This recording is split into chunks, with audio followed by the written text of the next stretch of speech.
Hello. So the purpose of the video is to show the one Twitch streamer he played the game by itself there again, and it's brought quite a bit of new players to the player base and to the Discord server. And I think everyone's been playing the new maps or seeing new players, and the amount of knowledge that's been built up over since the release of the game has drastically increased. And I think new players just don't have some knowledge yet. So the video would go through a lot of, let's say, basics, and not necessarily just basics, but using the weapons, using the stuff, and not stuff you would find in the general tutorial. More like niche cases or actually cool ways to deal with traps or scenarios. So the player can actually start getting killed, right? Because no one wants to be getting killed. Everyone wants to be killing raiders, and not being able to kill raiders is never fun. So I'll teach you some stuff about attempting new outposts. So this is just one of the examples of the new player maps. I don't know. But some of the basics, so how to use certain traps, how to use certain things. I think this video could be a big help, and I'll put timestamps down in the description below to give some raiding tips in general. My mentality when playing the game is always you're playing to have fun at the end of the day, right? So if there's an outpost that's too easy, you go in with a different build, different loadout that makes it slightly more challenging for you or whatever. And if you're playing something that's way too hard, so you see, for instance, this outpost is using Pistons, and whilst Pistons are a way to kill even the more experienced raiders, it's usually an annoying difficulty increase, not real difficulty increase. It's more just annoying.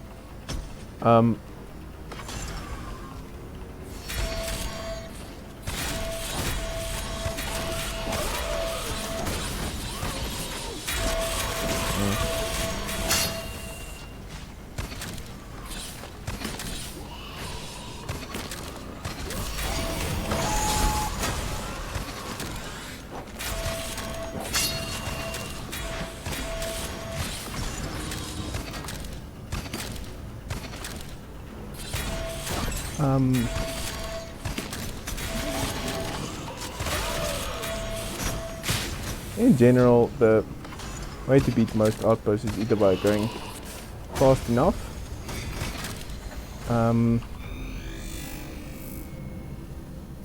but yeah, so this is a bunch of new player outposts that, okay, what I wanted to say was, this video will give you a bunch of tips for the raider and the builder, how to approach maps, how to attack maps. I'll show you I have over 500 hours in the game. I've been playing since release. I feel like I'm a valid source when it comes to playing the maps, and my advice should be helpful to the new player and to the old player. So in general in the game you get different scenarios, which I'll try and explain as well. So at the moment we're seeing a bunch of new players that don't really have all the mods yet. Some of my advice is when you have more of the mods, and yeah, but in general when playing like maps, I think space is one of your resources. If you give too much space to the experienced raider, it's not very difficult. And when bumping up your difficulty, by placing a bunch of traps on the hobby path, it's actually difficult to get players to die, because experienced players will playing brutal maps. It's not wrong to be making dangerous maps or making whatever maps, and you could say, okay, I want to make the map as deadly as possible. Then I would suggest at least investing some of your early synthite or early resources into pots, into whatever. Into guards specifically. So I have to make sure I was actually going in the correct direction. That's good. That is actually nice. Blocking the radar. It does have its advantages and disadvantages.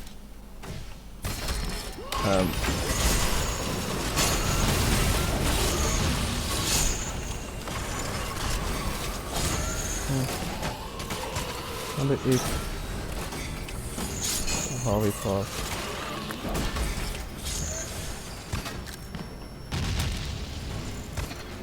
So yeah, that's a nice. So I see this player has played some at least. There's the trap one. Okay.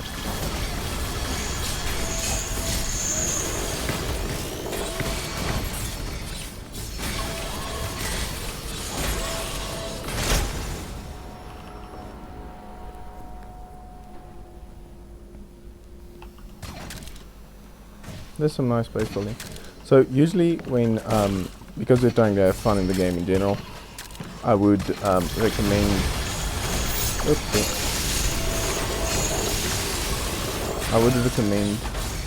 to swap your playstyle out at some point. Like you go for, let's say, what do you call it? You go for, you think this is real? Might be a secret exit. Always keep an eye out for these secret exits.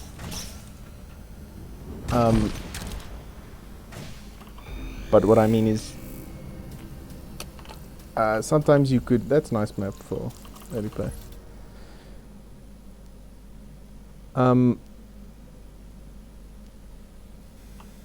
Sometimes you could go for.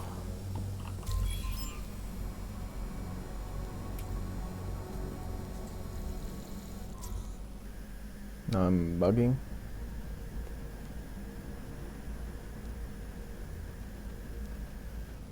Oh yeah, I would change my loadout if whatever loadout you're picking with isn't sticking with you. And I mean, equipment isn't the game to use. It's not there to not be. For me personally, I've just found that I enjoy the game a lot more when I'm not using equipment. So this map is obviously a second wave map. Now, there are two ways to approach a map like this. The second wave kind of map is either just rush to the end, but there are probably going to be a bunch of Pistons. At least we know it's not going to be here at the side.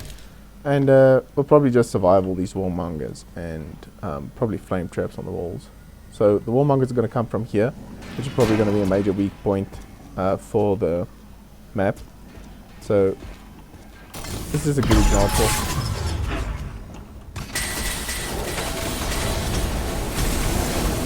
So, one way to avoid this entire situation is actually by going into the roof, or creating yourself a little safe space. Now, I actually enjoy playing maps like this because they do create some kind of challenge. But if I'm honest with this one, I think it could be served better not having all the complexities, because if you just rush through it, you're probably going to get further. How far could you get? So one way is to actually change the loadout. I would use Vol Plant on this map usually. But I mean, it could be. Sometimes these second wave maps are fun to break the intended player. So let's say we're going here. Oh, there's the back of it. Okay, that's fine.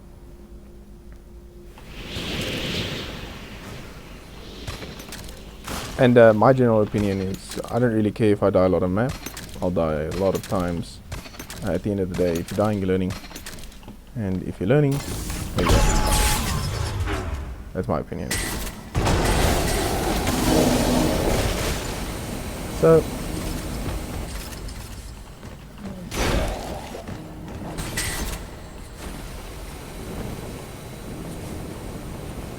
I wonder if these traps have self-destruct on. I couldn't even hit it. That's funny. Do they have self-destruct on it? Probably not. I could probably do a run around. So I get the one.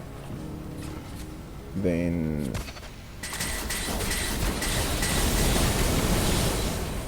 Oh. So I still think a run around would do good.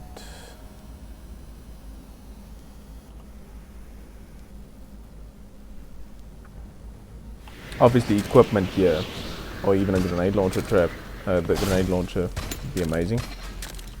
I mean, it could be a good example how loadout could change your entire game. Because obviously this map's biggest weakness is something like a grenade launcher. Or even just a grenade. If you use one grenade here, everything dies. And the entire game just changes, right? So let's say we threw a grenade, not there, not there. Then the entire map changes. And that's just 2 grenades. I could obviously just play through this like normal. Or, let's say, even if I change to something like a grenade launcher on one of these second wave maps. My advice would be to definitely try and take advantage of the weaknesses of the map. Right? And the weaknesses of this map in particular is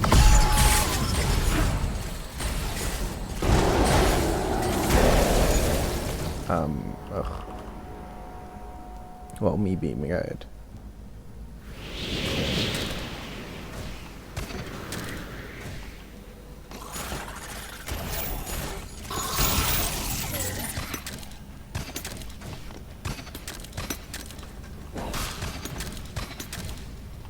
And if this map isn't fun for you, I mean, go out and just ignore it. Right? Because you don't need to play it. And if you're having fun, you're having fun. If you're not, you're not. I would suggest picking up a grenade launcher or even the grenade for maps like this, if they do annoy you too much. Okay.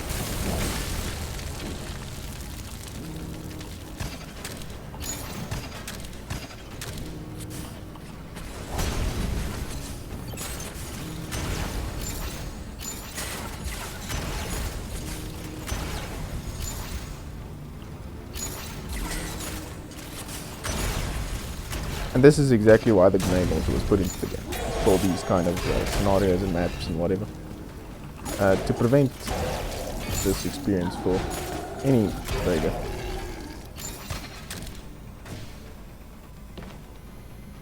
So, if the map doesn't work, just switch your loadout. Jumping, movement immediate maker. So, with movement immediate maker, the easiest way to demonstrate for tips and stuff. Firstly, if you hold down, you can drag building. So that's an interesting thing for builders out there. And if you test from here, press T, you can test from any place. Be that as it may. Now, let's say we have some loadout. Let me just explain the basics of Movement. So holding down the jump button actually lets you jump higher, so just pressing the jump button will do this. Holding it down will let you go a full block height. You can actually not get up 2 blocks high. So if something is 2 blocks high, for instance, you cannot get up here by just jumping. This is the higher than the maximum build height of the builder. Grapple jumping is a technique in which you grapple towards an area in front of you and then press your jump button to cancel your grapple. Now there are different ways to cancel your grapple. Actually, while you're grappling towards something, if you press grapple again, you'll let go of the grapple and keep your jumps. By keeping jumps, I mean, let's say we're on this and we drop off, we have 1 jump remaining, and then we have another jump remaining always. And if I am from the floor jumping, I also have a second jump for my double jump. This is movement basics. But the interesting stuff is you can actually extend. Let's say you wanted to jump to that block or even that block, you can just walk, hold your jump for later, and then jump there. Right? Okay, movement basics. Another movement technique is actually cancelling your grapple by attacking with your weapon. So if we grapple and attack with a weapon, you can actually shoot grapple out again, in which in general pressing the grapple again would have cancelled the grapple. So you would need to cancel the grapple by pressing the grapple button, but you can also cancel it by pressing a weapon. Like that. So yeah, you can maintain jump, and then another jump trick is actually hitting a ledge far enough will actually bounce your player off of the ledge, which is not something you'd be doing, but you can keep momentum. Oh, another important movement technique is when, let's say I hold W, right, and then I grapple jump while holding W, I'll lose all my momentum if I hold W to the side, or let's say even I look there, you'll lose all your momentum if you look slightly to the side. So to be able to look around, you actually let go of all your movement keys.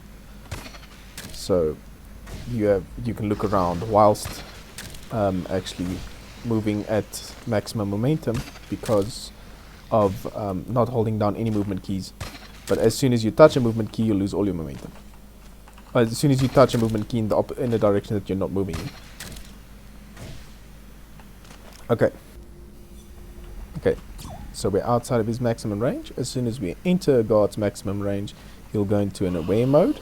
He'll be aware of us and he'll start shooting at us. Now the important thing is you can always dodge enforcer shots by slightly moving to the side.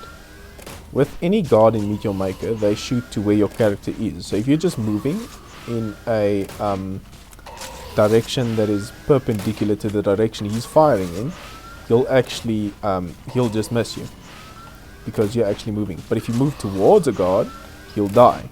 Okay, now I dodged out of instinct. But let's say you move directly away, directly towards a guard, you'll die. So as an example, let's say we didn't have that enforcer there, and we used another, let's use a scenario. We have 6 guards placed as such, and we have the guards facing. So when placing guards, because so when a guard's from the side, it actually won't detect you immediately. You'll see, let's say I approach this guard here, this one will actually see me first. The one on the right will see me first, because guards have a cone in front of them that they actually see from. And that, as you get closer to a guard, even behind you it will detect you, but that is hearing. You see this one detects me? So you actually want to rotate your guards to where you think the raider would come from, so that it would get, because they only see you late. Now, the important thing is, because we're moving perpendicular, the guards can't hit us, right? We're moving perpendicular to them, and now we're moving slightly too far backwards. So as soon as we have a certain distance, the guards won't be, so, I don't know, making sense. But because we're moving perpendicular, the guards can't really hit us. As soon as we move slightly away from one, we'll die. So this is because we're in a straight line moving away from that guard, right? So this is one of the important tenets to remember, when moving through a crowd of guards, or any guard for that matter, is perpendicular movement.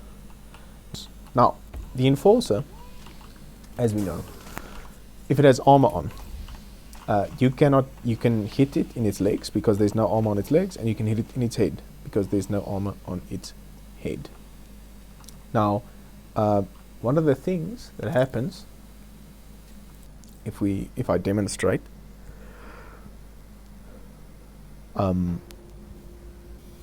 let's say this guard, I'm now close to him, he'll fire at me, and because I move perpendicular, he'll miss, right? Now I'm close to him, you'll see I target his head, and because I'm targeting his head, if I slice, I'll slice off his head. But in general, if you, for instance, target the guard in its armor, you would not hit it, and it would not die. There I was targeting its legs were highlighted. So one of the best parts to target an Enforcer is in its legs. So, if we aim high above, there's a small hitbox in front of our Raider that actually still kills him, and that's if you're high enough, it's an automatic headshot. And this is with Enforcers and Ravengers. So let's say there was an instance where, so if you aren't able to target its legs immediately, you could try and not get the yellow box on its head. Now, Enforcers actually have Seeker bolts, and Seeker bolts are slower bolts. Only track the Raider for a certain amount of distance, and then they also stop tracking the Raider, but they are slower and they're easier to deal with. So let's say I move to the side, you'll see the Seeker bolt is way slower, and this can be used in conjunction with regular ones so that they're difficult to dodge, so that you would have different sequences that they fire in. So you can differentiate fire rates, you can differentiate different stuff, especially when you're running away. You'll see that the Seeker bolt actually would follow the Raider more precisely for a little bit, but it's not necessarily perfect. The Seeker bolt doesn't have an arc, it just keeps following in a straight line. Now, it'll only track you for a little bit and then it'll stop tracking you. So it tracks you and then it stops. Now,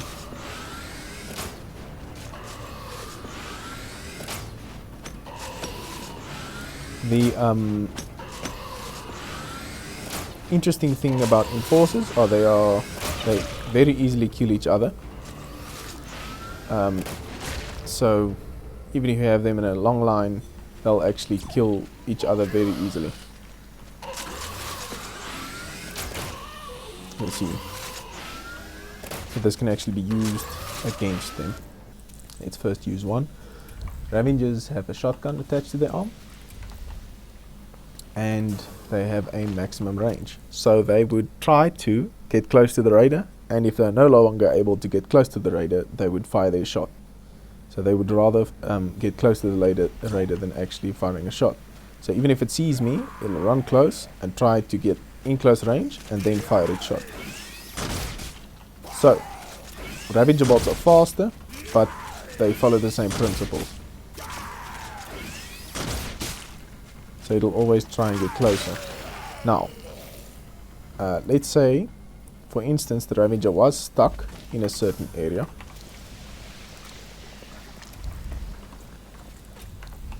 And we have it stuck there. Ravengers actually will fire when they aren't able to, and it would be a further distance. But Ravengers have a maximum range, and their bolts dissolve after a certain amount of distance. So you'll see the Ravager bolts actually fizzle out mid-air, and this is an act of balance. But they are still effective in a room, and they can still kill you if you get close. So if you were just here, you would die from the Ravager bolt. But it is still further. Now, Ravengers, they also have weakness in their legs. Their legs aren't armored, and their heads are also not armored, like with Enforcers. So if you slice above their heads, when there's no yellow hitbox, you can still hit their heads. If you try aim for their heads, you are tend to accidentally hit their shoulders, and then you could die. Ravengers have a slow rotation speed, so what you saw there was the slow rotation speed of a Ravager. If you walk around a Ravager, it actually can't fire at you. But that's just because they have a slow rotation speed compared to other guards. Now, Canonback.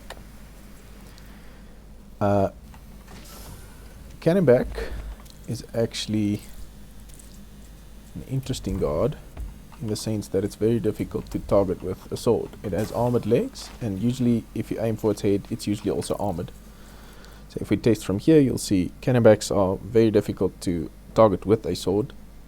Rather shoot its head and slice it, but if you see, usually it auto targets the you can target its head, but you have to directly target it, and it's much more difficult. My advice would rather be to if a Canonback's alone, you can always just kick its bomb back to it. I mean, it would kill itself, or you use it to kill the other stuff in the room, or you just ignore it. Just run past it. And even then, they have a tendency to kill themselves.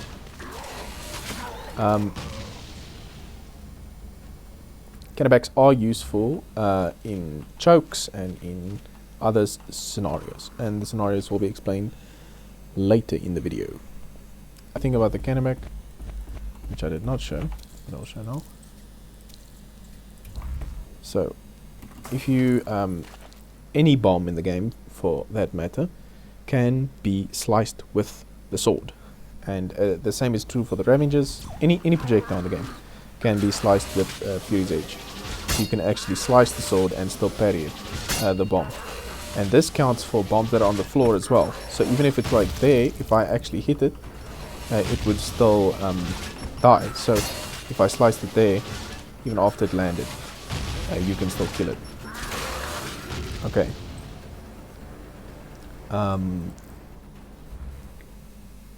Next guard is the Assassin. Now this is a relatively new addition. When they have armor on, the Assassins are usually invisible, and when they have armor on, I think it's an ability that they can be invisible, but when they have armor on, you'll see they can always be sliced. So you jump over an Assassin. You actually can't, side-to-side movement isn't fast enough, an Assassin will kill you. You cannot dodge it like that. So you have to jump over it, and you can easily jump over it. And they have nice long legs, so you just target their legs and slice them off, and they'll die. Where Assassins are strong are in hallways where you aren't able to, for instance, jump. So let's say it was in a hallway.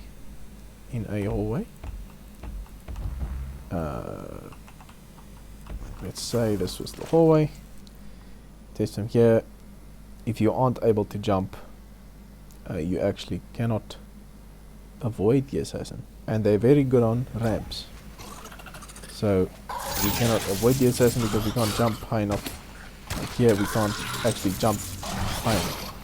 But I mean, if you're fast enough, you can always get away from anything in this game. Hornets. Hornets have projectiles that follow the raider, and I would recommend just slicing their feet. Usually they can't hit you, they're very slow moving projectiles.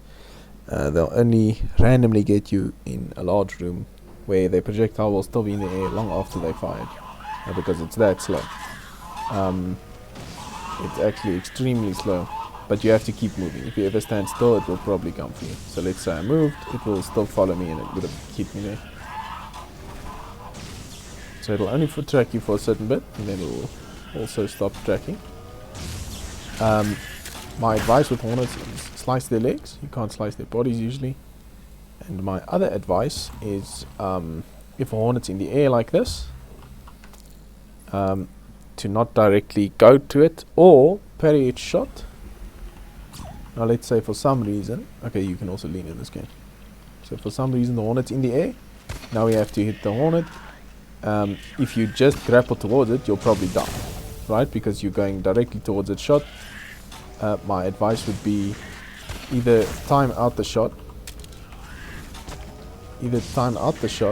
and then jump away, and then go for its legs. Or there's always the option of shooting it.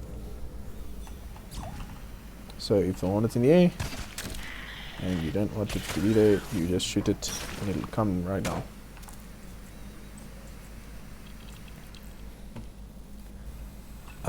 The burster. So how the burster actually works is bursters are special in the sense that they can walk through corrosives. They are immune to corrosive damage. You see if I path a burster towards that.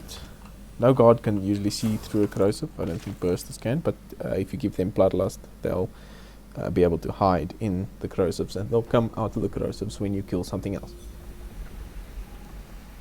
So you'll see it doesn't die even though it moves through the corrosive. Now how bursters work is it'll run to you, and then as soon as it sees you, it'll run, it'll stand, and then it'll burst out. Now one of these balls actually goes towards the raider. So it actually goes towards the raider no matter where you stand. So you see directly where the raider stands. If I stand here, the burst will come and they'll land one at my feet. Or directly where I was. All of the others are random, but the one actually follows directly to where the raider is. Now, the way to survive a burster is to just jump. As long as you aren't... So, you see this large circle in the middle of your screen? If that's red, you're taking damage from corrosion, and it's being reset every time you jump. So you can't die whilst just jumping. If you stand still, you will die if you take too long corrosive damage. And this is true for corrosive cubes as well. If you hear that sound, you'll die. And you can also follow the guidelines of that red circle when dealing with bomb traps. Or with corrosive cubes, spontaneous combustion and spontaneous and splatter. Okay, Warmongers. Warmongers are the last guard, and they are a fun one. Warmongers can be easy to deal with. They can also be difficult to deal with, especially when combined with Flamewalker and have different attack speeds. If Warmongers are pretty useless when they're just in a group like this. They jump to where the raider was, so you can actually dodge the Warmongers. So let's say you can actually walk right through the Warmongers and they would kill each other. It doesn't really matter. They tend to kill each other easily, and they're pretty useless. But they have armored legs, so you can't really attack their legs, but you can attack their head. So if you target their head, or not necessarily target their head, if you have the Warmongers come at you, to the side, you can target their backs, which is easy. And even in a hallway, one would think that it would be more difficult, but really it's not. It's all about timing. And Warmongers are only really good when they combine with other traps. A classic setup you'll see is, for example, this. Let's just close this. You'll see this somewhere. The Warmongers have Flamewalker, and they prevent you from getting to the. They prevent you from shooting at that flame trap. Now, there's two strategies. If they are pathed like these Warmongers, you could always just kite them. So the Warmongers come at you, and they are like that. Now, there the Warmongers were actually effective.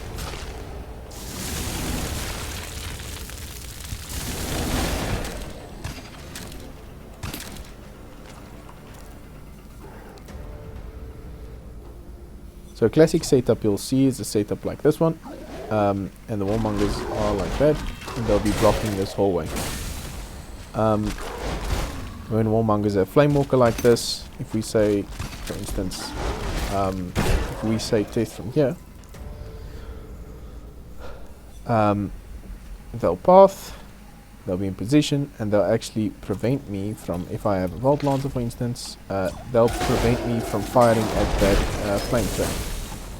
But being quick on your feet, doesn't matter if you're in a small way, you just need to be constantly moving. So as soon as it starts targeting, you can move to the side. If you keep it turning, it can't get to you. So just don't get stuck, that's the big one. So there I was stuck between the Warmonger and the wall. If I remove the trap, and we just try, let's say I try to touch this wall, and then get back,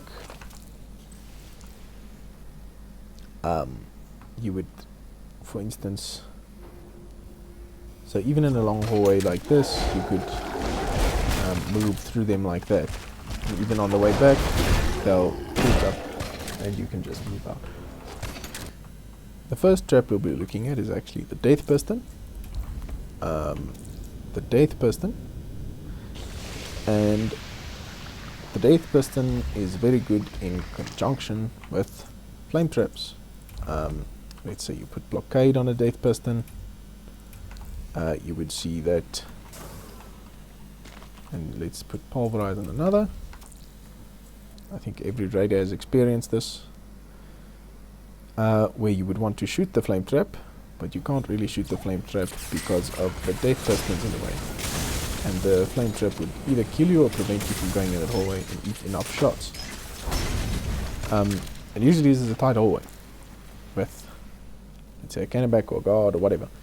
Now, dealing with Death Pistons, the best way to deal with them is either run over them really fast and time them, or if you have Vault Lancer, you could always slice and shoot at the same time.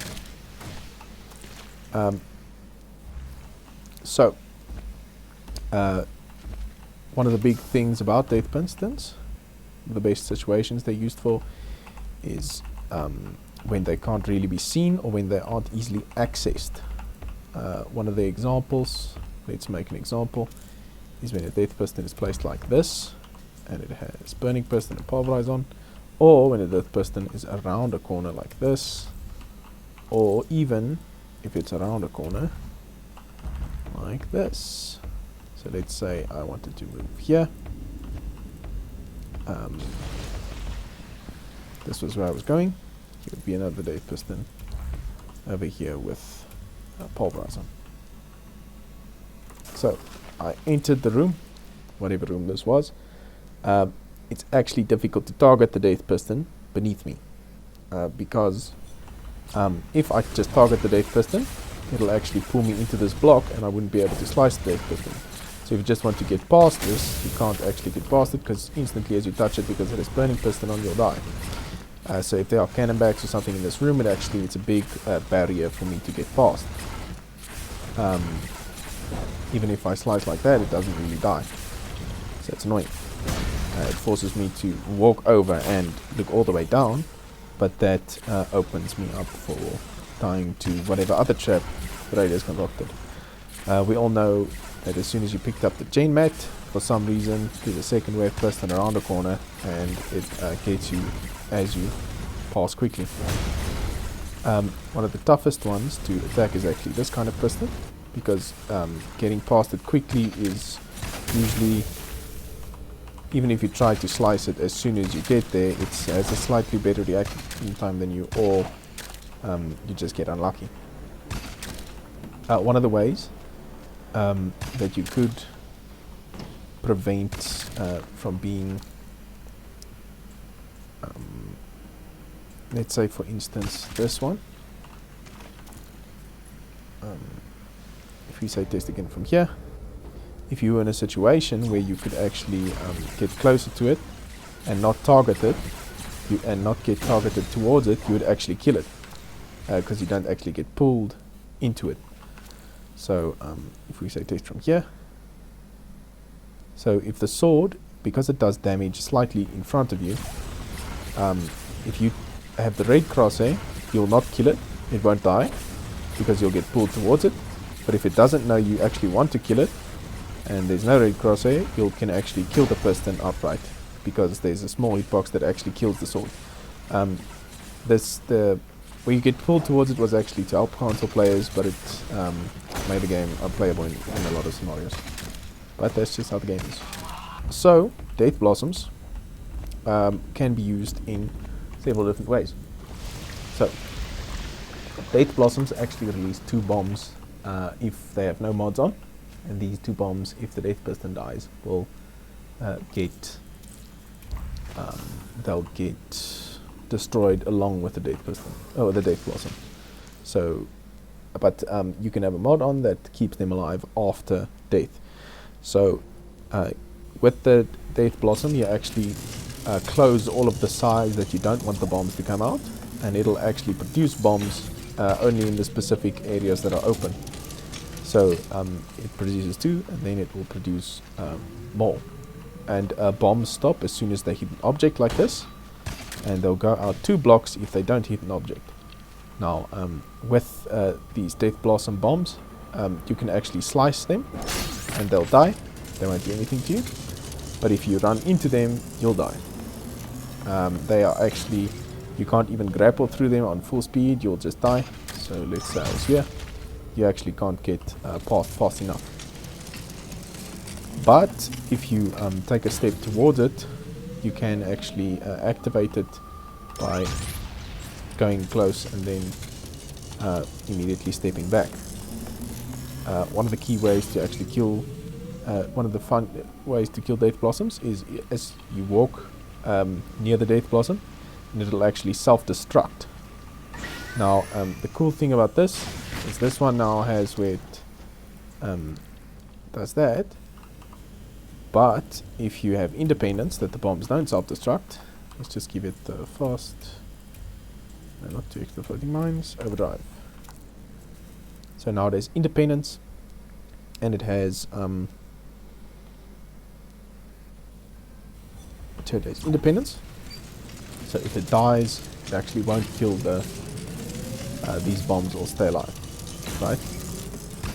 Now the big thing, what I wanted to show is actually if for instance it is used in a hallway like this, actually stepping towards it will explode it, but because that bomb was actually in range of the explosion, it would die. So this bomb actually gets destroyed even though they have independence, and this bomb would remain alive. So if running through a hallway, either you slice the bombs, or if there are many Death Blossoms, let's say there are many Death Blossoms, for some reason,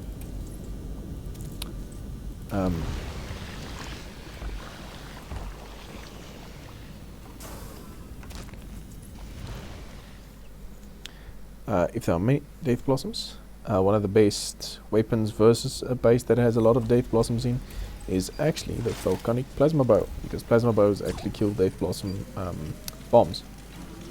So let's say, for instance, there was a bunch of random Death Blossom bombs in a row.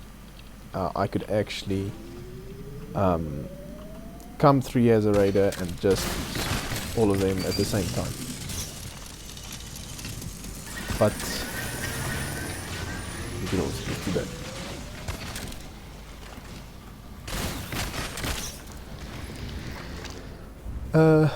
Traps they combo good with are hooks that pull the raider into a Death Blossom ball, and jump pads which jump the raider into a Death Blossom ball, or just any guards and large rooms where the raider has to play around them, and you place the Death Blossom outside of the view of the raider. The next trap is the bomb ejector. So bomb ejectors actually are interesting in the sense that a lot of players direct the bomb ejector bombs. So let's say we're in a hallway, you can actually force bomb ejector bombs to go in more places than it would have without any player assistance. And obviously you have the banana bomb split. So the banana bomb split is when you have like this, and you place your bomb ejector. Your bomb ejector will actually let go of the bombs because it will detect the raider. Press Y to see your preview. So if the raider steps into this damage cone or this detection trigger, it'll activate the bomb trap, and the bomb trap, some of the bombs will land on this and actually be redirected. And this could be used, for instance, to build it like this. If you have it down, you could even hide this with whatever. You could hide this as behind an opaque cube, because bombs can go through cubes. And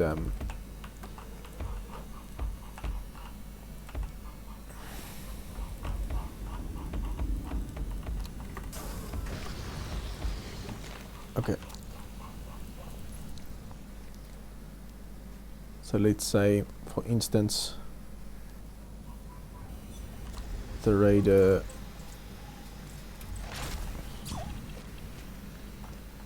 doesn't see the bomb trap. He goes through here. It's like, oh, oopsie. He goes back, but he dies because the bombs actually went above the raider into this area. So he thinks he's safe for a moment, and this can redirect the bombs in all kinds of different ways. One of the big things about bomb traps that not everyone realizes is that they're not always, let's say, foolproof. Even if they don't have, let's say, for instance, we just had it like that. This area, yes, you might not be able to run as far away from it as you wanted to, especially if you have bounced chaotic bombs on the bombs. These bombs would keep following you, right? Because I was just walking. And you could, one of the best ways to get away from a bomb trap, what I mean, is actually to go towards the bomb trap in a lot of scenarios, especially with splitter bombs.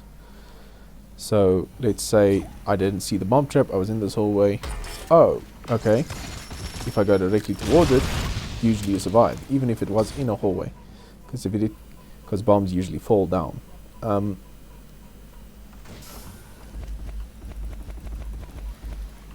Bombs also have the ability to kill themselves. So sometimes you want to be in a room and a bomb will explode and it'll be out of range, but it'll be in range of the other bombs, and the other bombs would die. If, for instance, you're in a scenario where, let's say, one of the bombs came towards you and ended up being near you. So let's say you're in this scenario.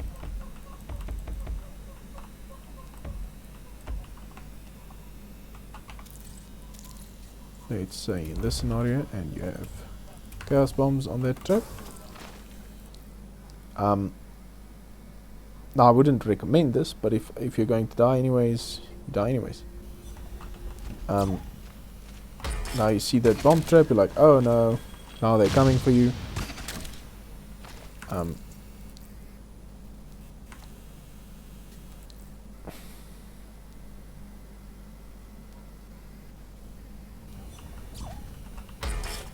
So even if they're here, now they're coming, you can actually still slice those bombs.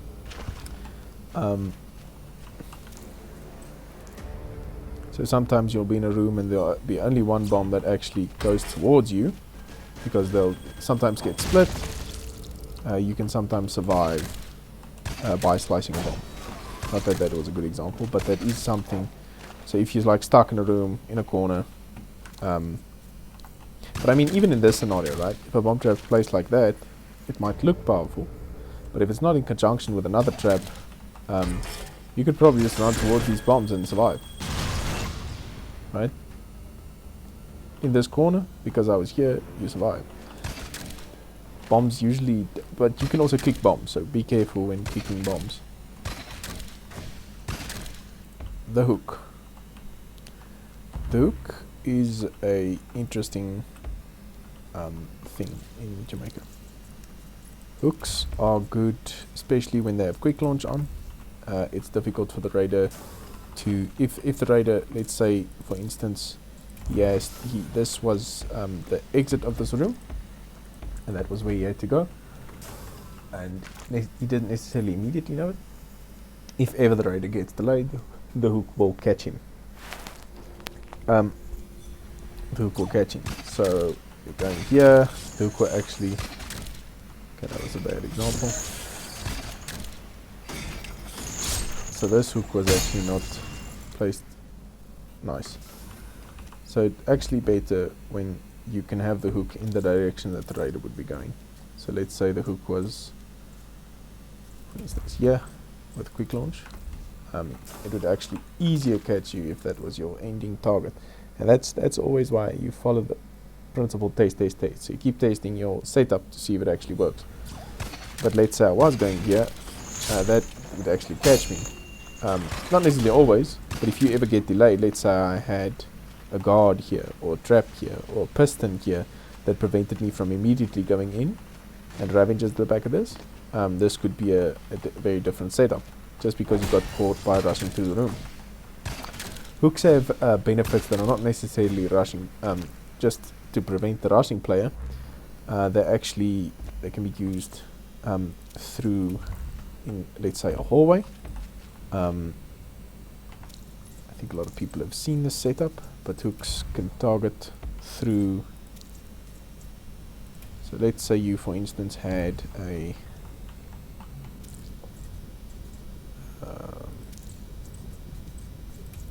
let's say a flame trap here.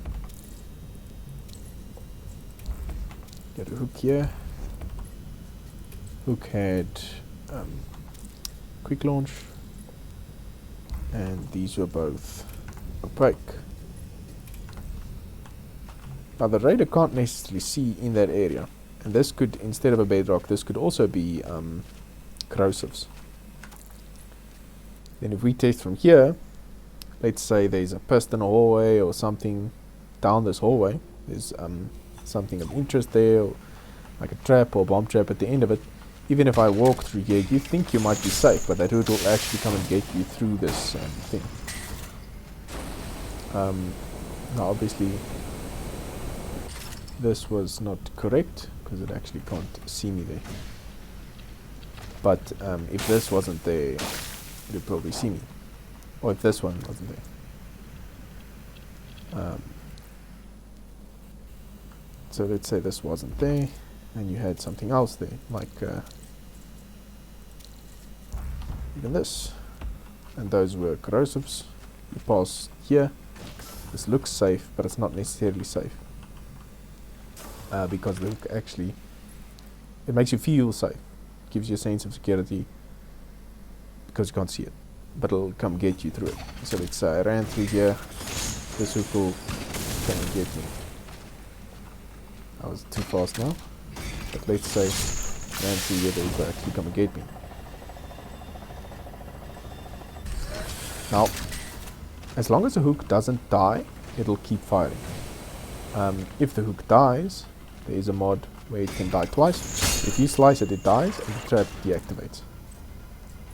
And this is true for any way of killing the hook. You can actually shoot the hook as well, or you can shoot the trap, and you can actually shoot it with any weapon. That includes any shield, even the volcanic plasma bow can shoot the hook.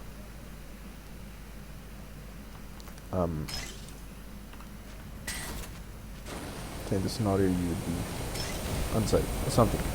You can build your own setups. I'm just showing examples. Okay.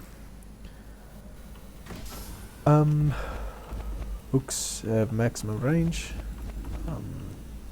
like all traps, and getting fast enough by a hook will always prevent you from dying. But when the raider has to stop or go around a death piston or go around something, and the hook pulls you back, if it ever gets you, it's a big problem. Even if the hook hits you on max range and can't get a full grip on you, it will still stop the momentum of the player. And in that scenario, even just stopping the momentum of the player could let you fall into corrosive cubes or fall into something. Okay. The Boltshot. Now the Boltshot is actually a good trap in the sense that it has a bunch of different functionality.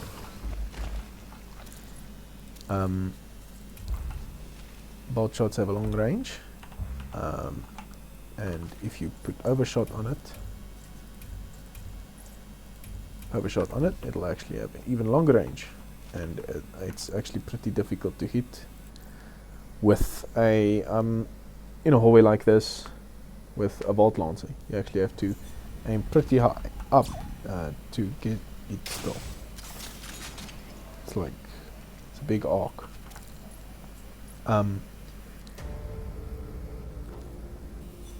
Now, when running through this hallway, you can easily see that trap, but let's say there was, for instance, lighting fixtures in the walls. So let's put lighting everywhere.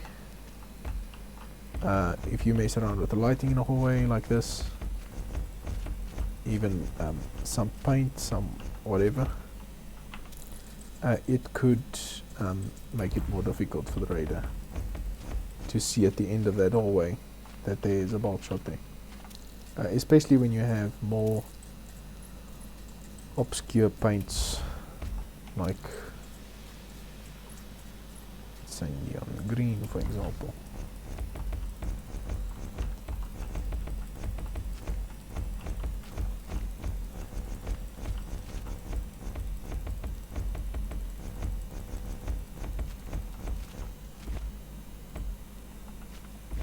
Now, you wouldn't necessarily be able to immediately tell if there was a Boltshot there, if the correct lighting is achieved.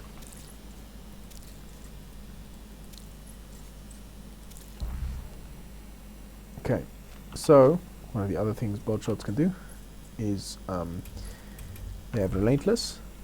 Relentless fires the arrows out in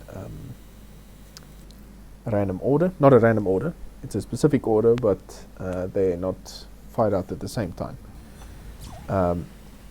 Relentless actually prevents you from just parrying them, but you can still dodge the arrows of a Relentless Boltshot. What Relentless does is it prevents the raider from just walking and parrying the first arrow, because the second arrow would get you. That's one of the big, let's say, weaknesses of Boltshots, is that they actually they can be parried. Just a regular Boltshot is easily parried by the raider with a Fury's Edge.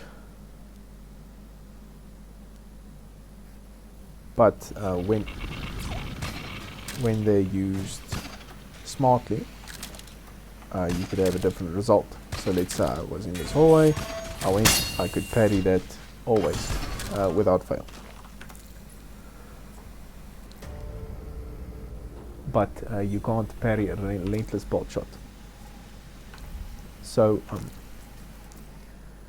if we put Hunter on this, it's still parryable, but it gets different properties. It actually follows the raider, and a way to dodge Hunter is actually just to be hugging walls, but they are difficult to dodge in large spaces. So you could just sidestep the Hunter bolts, because they only take you for a certain amount of time. But Hunter bolts are good in large rooms or from behind the raider, where the raider wouldn't expect them coming. If you're going down a hallway, if, for instance, you actually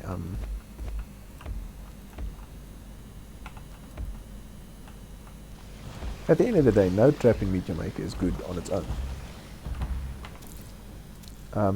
Where Hunters are good is, for instance, let's say I had Hunter and Overshot on, and I was coming in this room, and between those two things was my exit as the raider.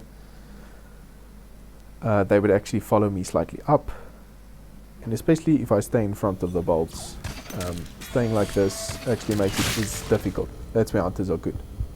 You can't just dodge it. You need to either change direction or dodge it from very far. Like here I could dodge it, but there I needed to make a second decision mid-jump. Okay.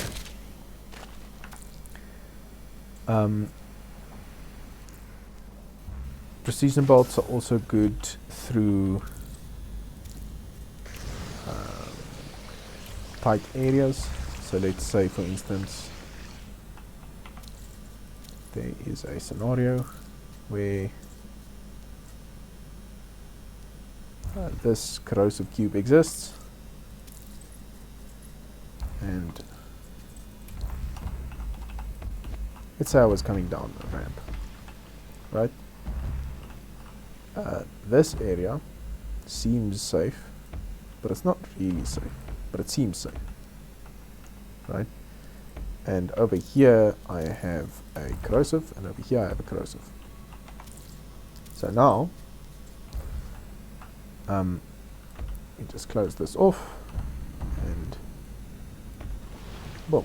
So this is where the radar has to go.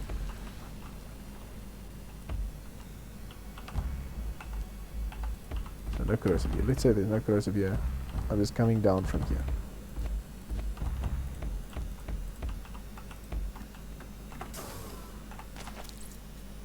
Now this could obviously be opaque, but if the hunter is far, like here, we could, for instance, have overshot hunter on this, and then with the correct layout or whatever, the hunter could still do some strange damage. If this hallway is targeted, so it fired there, but we don't necessarily, that could kill you in the correct scenario, and you only saw it there. So let's say it was walking there, you didn't necessarily know it's coming, or let's say there was pistons here or something. This could definitely catch the raider off guard if there was a scenario like this. This is the same. We need to be moving in the direction of the Boltshot. If you move through here, let's say this was the scenario. So instead of this, it was now this, and this was no.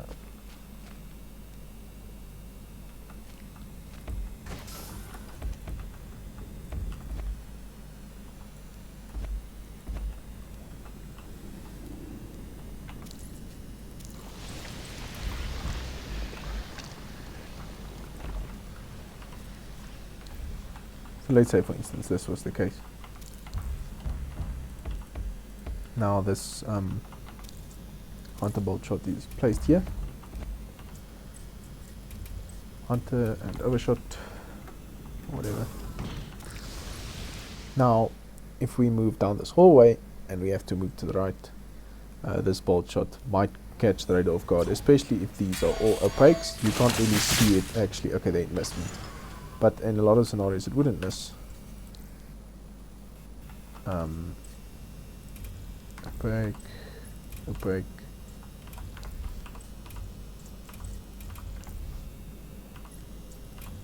So let's say, for instance, the hallway looked more something like this, right?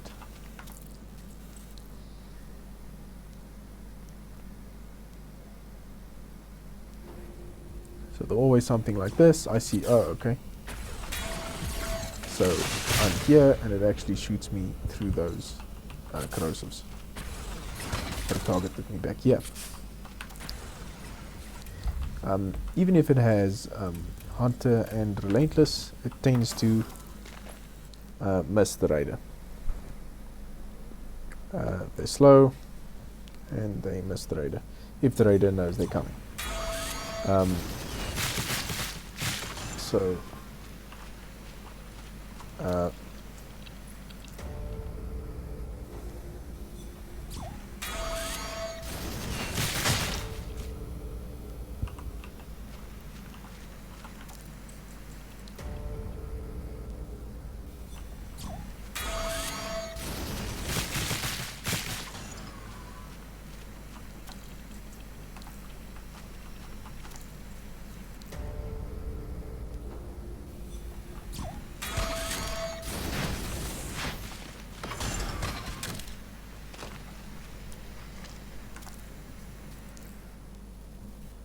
So let's say it was in a hallway. I would either shoot the Boltshot and just kill it before it actually gets a shot off. But if you're not playing like that, you don't want to shoot stuff, you can always dodge it.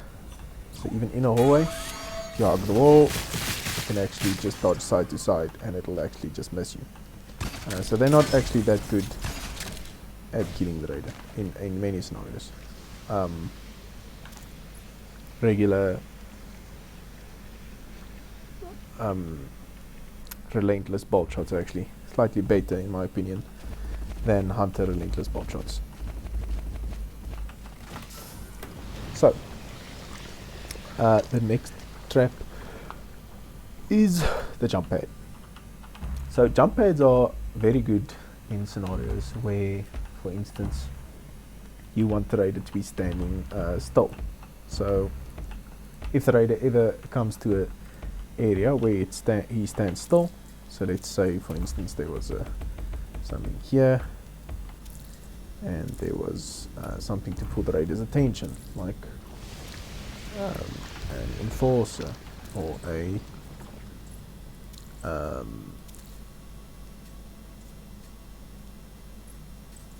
or a death person, right? It's a death person right here, and it had pulverize on. Now, it's probably a better example to have the death person be like this. So death person with pulverize on. Now we have an invisible bounce pad. Now we in the room, this is the Harvey path. The Harvey path goes here to the death piston. Now, if we move in here, we could probably have something that forces the raider out, like a Canonback. Actually will force him out of this hole, but let's say the raider had to move here. If he wanted to shoot that, he would be fired away by the bounce pad. And if he, let's say you came running by, you would actually either die from the death piston, or you would have to stop and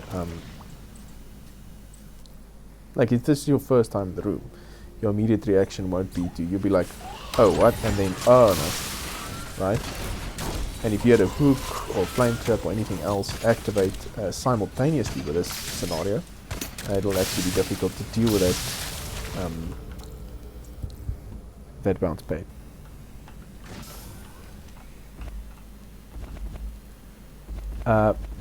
Bounce pads are difficult to see.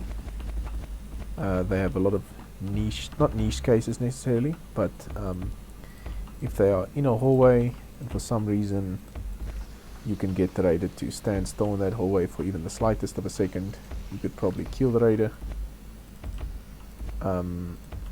This is an example of that. So let's say you had 2 rows of these. You make them opaque. So always be on the lookout for these opaques at the top, because it probably means there's some invisible bounce pad that's very difficult to see right there. And usually there'll be something to distract you, right? So let's say there was a burning person with pulverize and a flame trap, right? So this now distracts the raider. This distracts the raider, the burning person and the flame trap, and the actual thing that will kill the raider is the this scenario. So you're in here, say this was where you came in.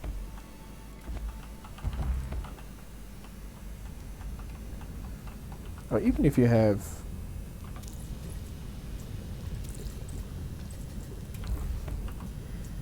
you're a hunter here, right? You could have a scenario where it was, oh, you can't do this. Can you do this? No. Okay, but let's say you came down here. For some reason, the Hunter Boltshot's not dangerous, so you need to either kill it, and then that bounce pad actually pushes you into the corrosives. So that's actually what kills you, because you're so shocked of coming into that room. Okay, now you're like... So this is some scenario. And if you... With a bounce pad, you can actually walk over a bounce pad, but... the scenario is very specific in walking over a bounce pad. You have to be walking exactly straight. You can't be walking diagonally. If you walk exactly straight, you can actually walk over it barely, without it actually shooting you up. But if you walk diagonally over it, you'll actually end up... If you walk diagonally over a bounce pad like that, you'll probably end up being shot up and die. So you actually have very little chance on a bounce pad, very little time to react to a bounce pad, and they're very difficult to see because they are invisible when given the correct mods. Hollo Cubes. So, there's some basics for a raider and for the builder. Next trap is the Hollo Cube. So, one of the big things about Hollo Cubes, what makes them special, is they are slightly larger than other traps. And you'll be like, okay, why does that help us? Because Hollo Cubes are slightly larger, if you give them mass gray, so that normal guards can't pass through. You tell a guard, okay, walk from point A to point B. They'll actually try and, let's say, move there, but it'll actually get stuck on that. Let's just put glass here so I can watch you through the glass, not demonstrate. So now they can sometimes, the guards can sometimes move right over that and not even care about it, but you'll just have to test it. But this time it does get stuck on that Hollo Cube. So what happens is the Hollo Cube is slightly larger than normal block, and it's actually extending out of this area right there, and it's blocking the path of the guard, and the guard can't move. Now as soon as I walk here, you can path, that guard will now continue its patrol route, and it will fall down and it will surprise the raider in whatever scenario that might be.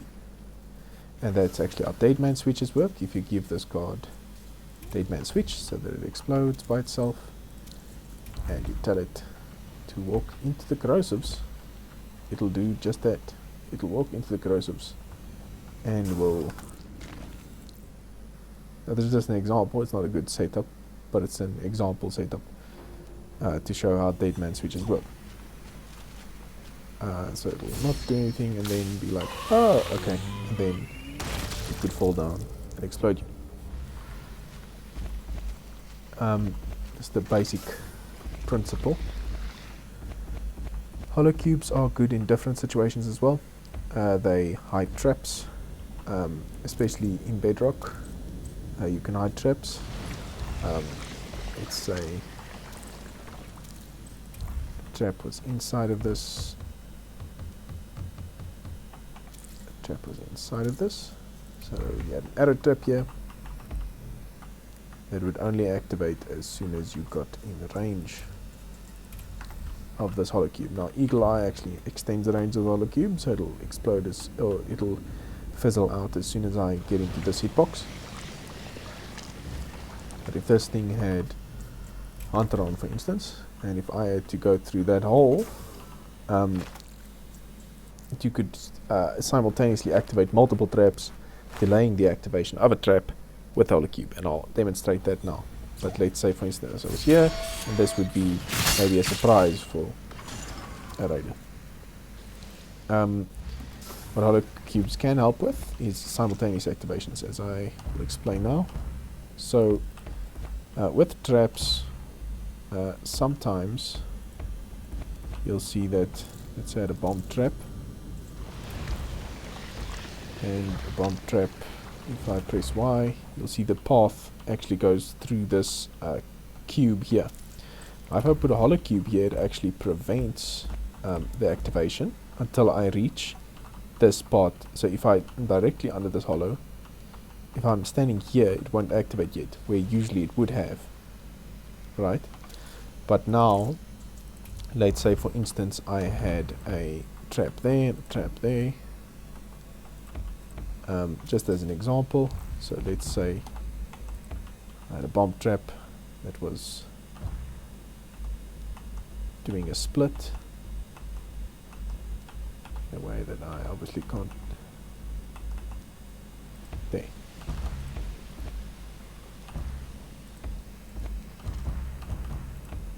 Just an example.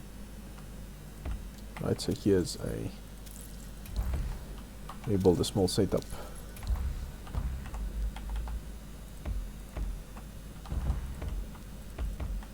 Okay, so what will happen is this bomb trap that's in here, right, for whatever you use it for, can actually activate at the same time as this bomb trap would now.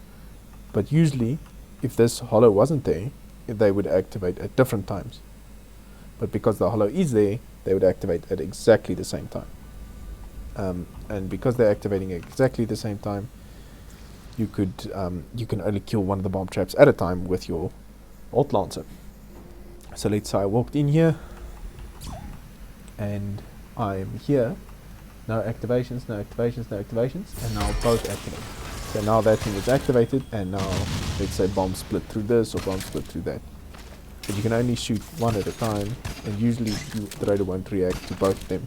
But because we built both, we could easily react. But I mean, this would be an enclosed hallway or whatever. So it can delay a trap activation. It can also hide stuff for second wave.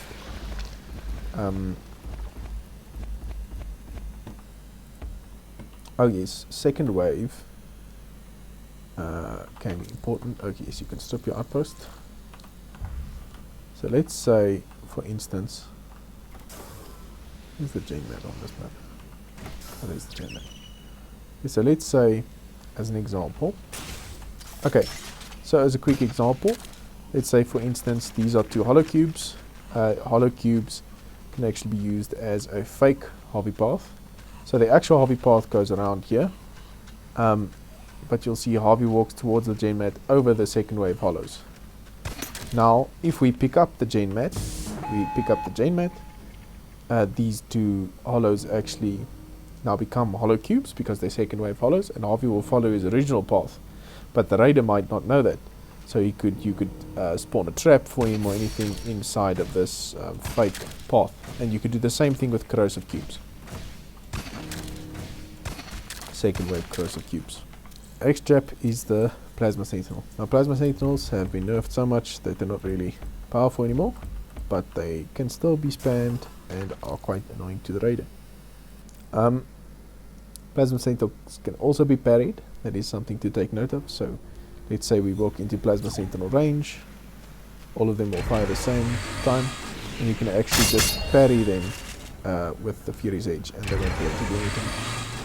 You can also dodge plasma sentinel shots relatively easily, and they have a long in between fire time, so you can actually just walk to them and kill them. Now plasma sentinels are good in rooms where they are enclosed. So let's say the plasma sentinels were in a tight space. There were a lot of them. Let's say you entered this room full of plasma sentinels. They would be more difficult to deal with than regularly. For instance, if this was a room, because there's so many angles of the plasma sentinels, they're a lot more difficult to deal with. But the same principles apply. Killing the closest plasma sentinel to you and then walking diagonally to the others, you could still dodge most of them, right? And so the big things about Plasma Sentinels is they work well in conjunction with other traps, because they won't actually kill other traps with their plasma balls. They won't kill pistons or flame traps or whatever. So the room will stay dangerous if you don't kill them.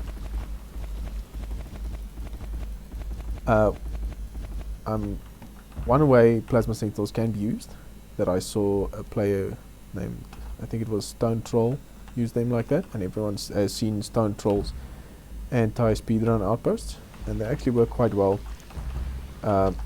If, for instance, a Plasma Sentinel is like this, you could, for instance, let me just find a correct way to use it.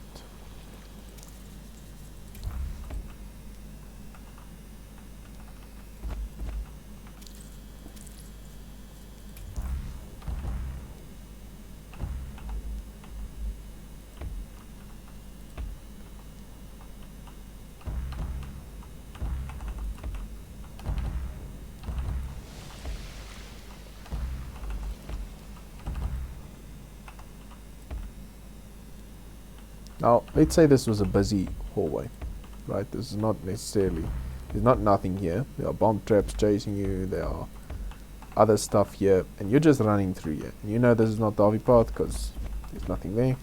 Let's say these are even corrosives or whatever, it doesn't matter. Now you come running through here in a hurry.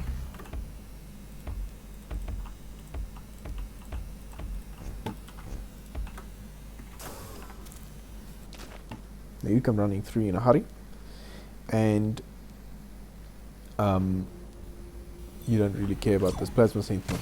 Now Plasma Sentinels will actually keep targeting you even through the walls. So this one is now not correctly, this one is not correct.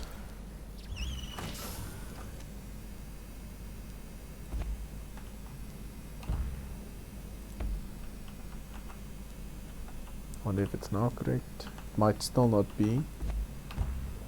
Let's do this. Don't know if this is not correct. Might not even be correct still. I'll do a few tests and then show you the correct result. No, but this is something you can test, right? That was close.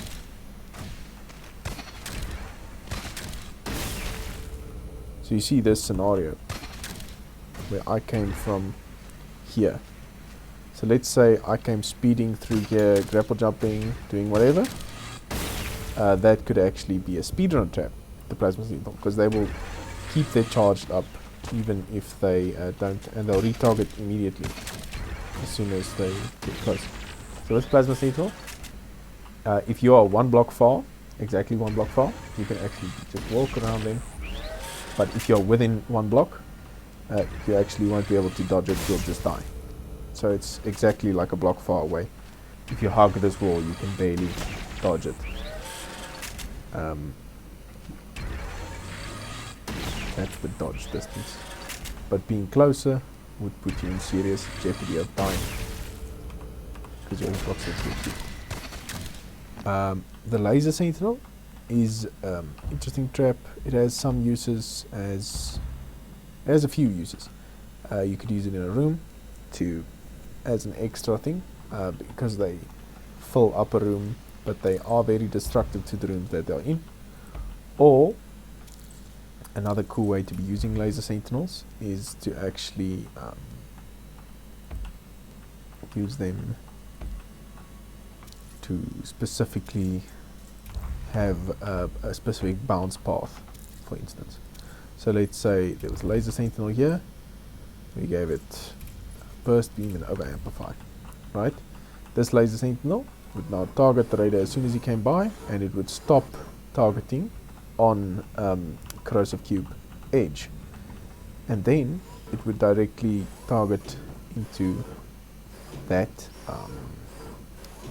edge panel, and that could, for instance, ruin a hallway for the raider or whatever. So let's say the raider had to go. Let's say the raider had to do this. This would still be okay. And the raider had to do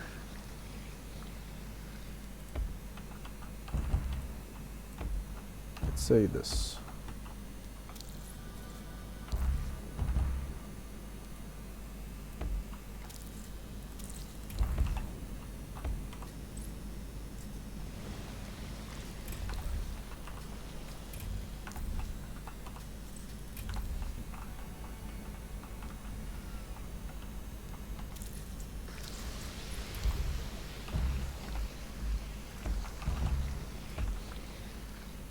Okay, so in theory, this thing, this plasma sentinel, well, this laser would now target here, preventing us from exiting this room directly if we just passed it, supposedly.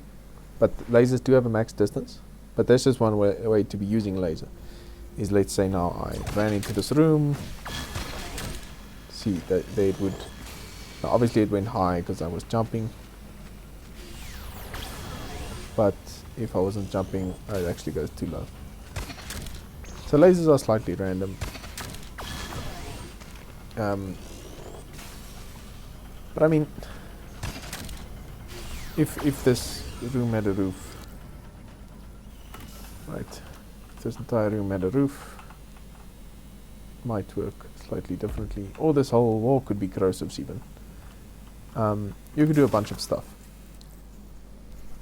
with lasers and directing them, especially when stopping the beam with a corrosive like this. So let's say it was like that. I don't know if you would ever need to go in there, but you could kill a DMS trap with it. You could do a bunch of stuff. So if this was, for instance, where the radar had to go, or you could relatively consistently target it in certain places. I mean, even directly like this could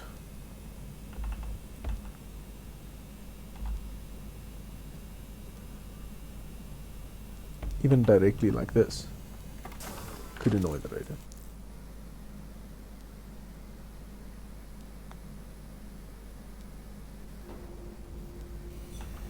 Running through here now.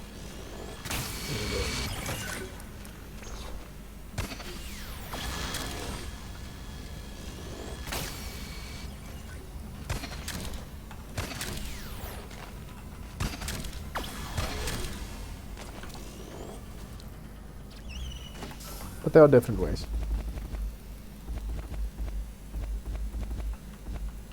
I would play around with lasers, and I would play around with them. One way to use lasers, for instance, is to zone a room. So if you have lasers at max distance placed like this, they could target you and you can't really shoot at them at the moment. And then you create a choke point, which is another use for lasers. Oh, you need trap for that matter.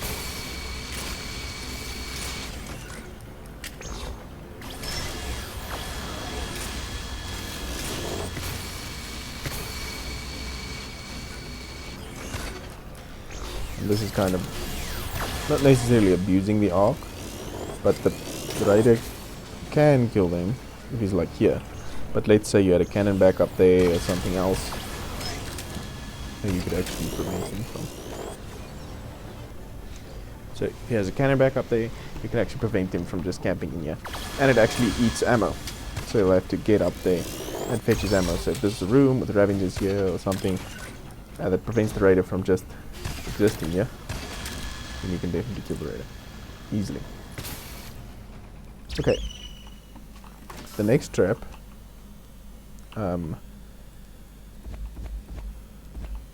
that's good to think about. And the next trap I'll explain. Oh, the flame trap. So The flame trap in Meteor Maker has, I mean, it's one of the more powerful traps that has been nerfed.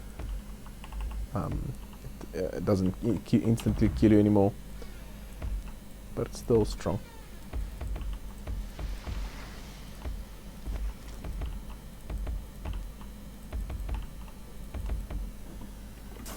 So, a few uses of the flame trap that I'll just explain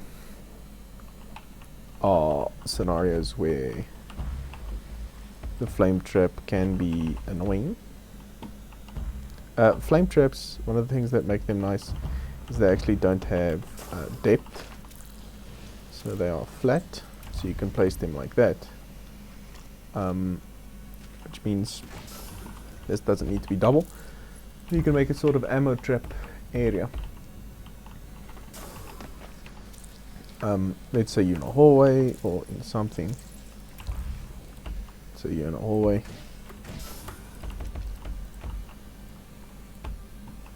You pass that flame trap.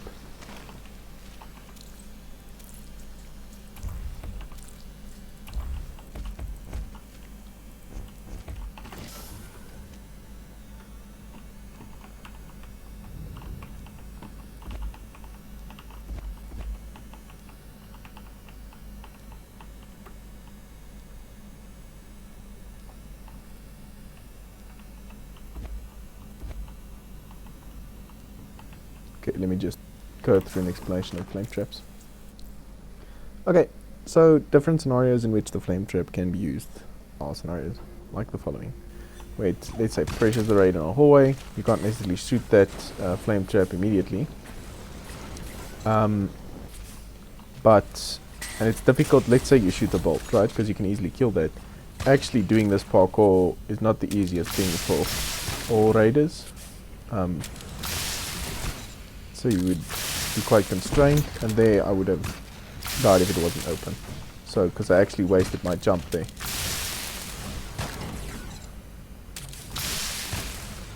So in this scenario, you don't, sometimes you don't get all your jumps back because I didn't actually get to hook on. So if you can still hear the grapple sound, you actually don't get your jumps back. Which makes the setup strong. So, because the way you'll see it usually is it'll be totally enclosed, right?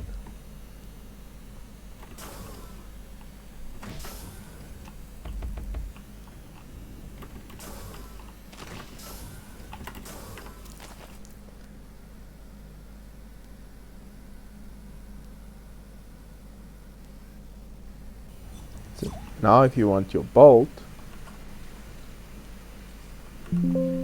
now if you want your bolt, let's say you shoot this flame trap, because now it's a nuisance.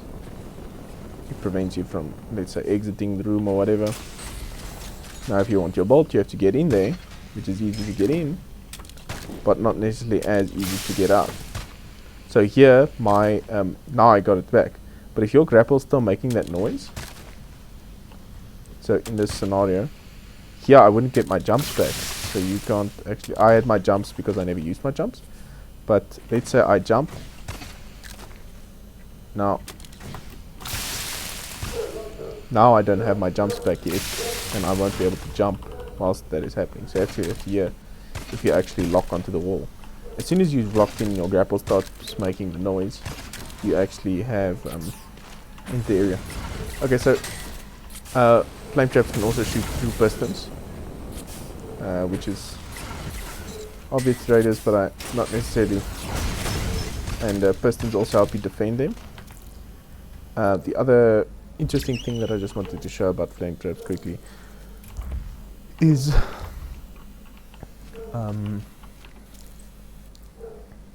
you can actually, this is true with all traps that don't follow you. You'll see the hitbox of a trap actually has an open area here at the side. So if we have a flame trap down a hallway like this, you can actually hug this wall and survive it, and it won't be able to hit you. And the same is true for in this scenario. Here, the flame trap actually doesn't hurt me if I'm like here. It only hurts you in the middle. if I stand here at the side, you can like dodge these things. So if this was in a hallway or whatever, you could actually stand in it and just hug the wall and you wouldn't be able to be damaged. And the same in this scenario, hugging the wall at the side here. Because we'll see in building mode, and I mean it's the same for arrow traps, this area at the side here actually you can be in. Okay. The next trap is the Corrosive Cube. So the Corrosive, this is a good example of the Corrosive, it being an ammo trap. It can also be used as an ammo trap for guards. Let's say there was, for instance, a scenario where you had a Corrosive here and a guard on top. Or let's say this guard. Or you'd probably not use that, but you'd probably use a sloping block so that the guard would always fall in. But now we shoot this guard, and not a good example.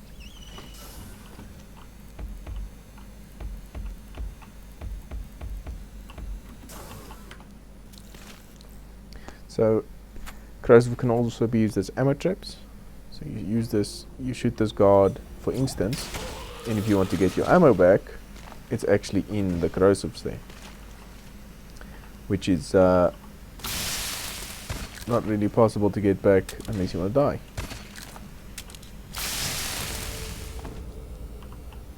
So Corrosives are useful for that.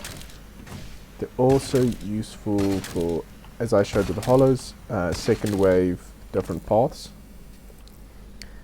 Corrosives also fill up this, like they prevent the raider from having easy travel abilities. So you can't just do what you want because there's a bunch of Corrosives in a room, right? And it creates a danger for the raider. One of the things to do if you have a Corrosive pool, which could work nicely, is you put one hardened skin in there. Let's say if it was like that, and the person falls in, they can't just go through. They actually this is very difficult to see from here, that there's a hardened skin in there. So if you fall in, it actually doesn't do what you expect it to do.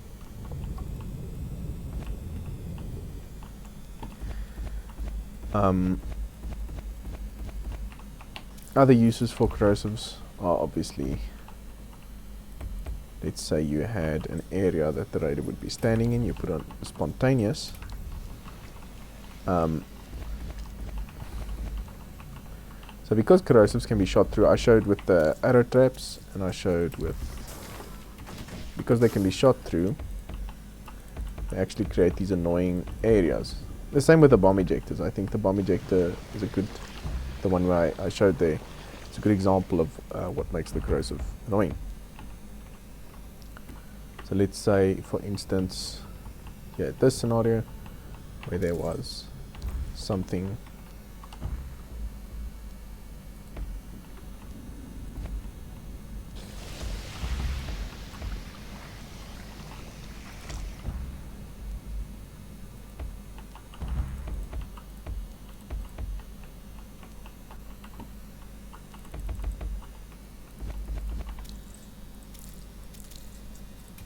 it's just a random scenario.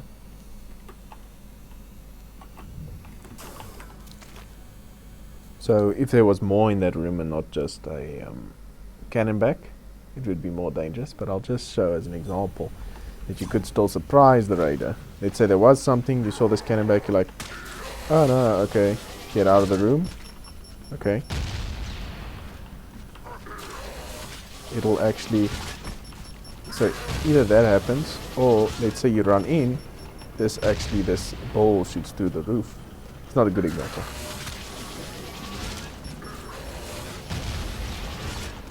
Now you try, you keep escaping, but you could do this better.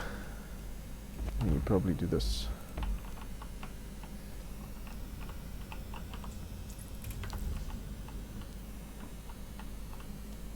And the reason for actually having it would be some other reason, right? Let's say you had to get here to get a bolt back, or you had to use this as an example.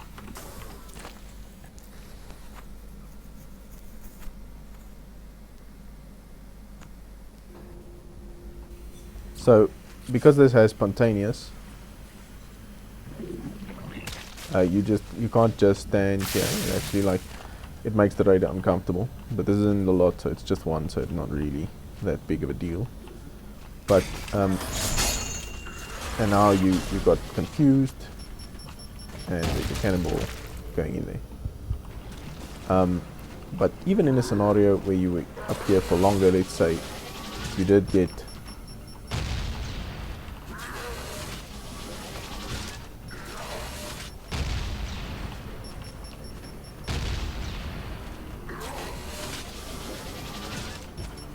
if there's a Canonback that was further, for instance, let's say you put it lower.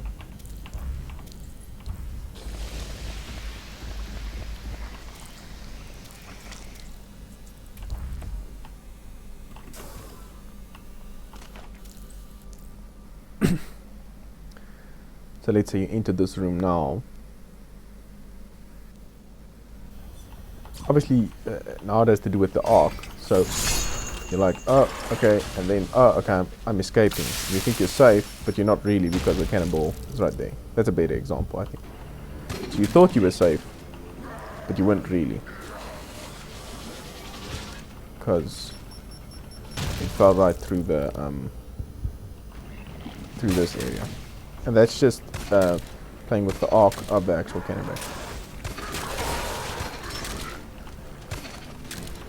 So that's another use for corrosives, where it just it obscures the vision. Even with bomb ejectors, they prevent the vision. They're also used for DNS guards and a bunch of other scenarios.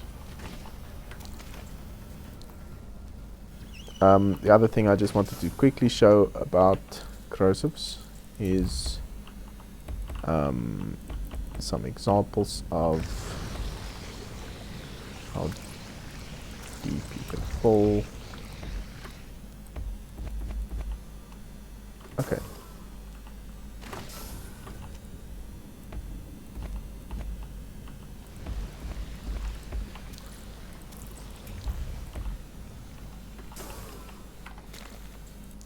So another thing about the corrosive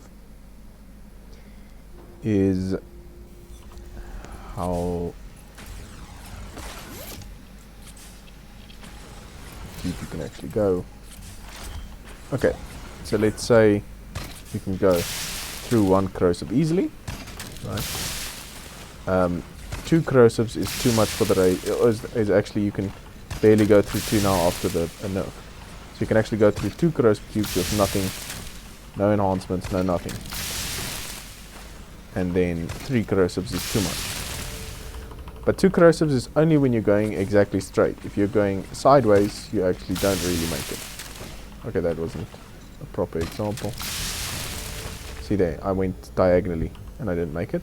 If you go exactly straight, you can make it through two corrosives. And then three corrosives is too much.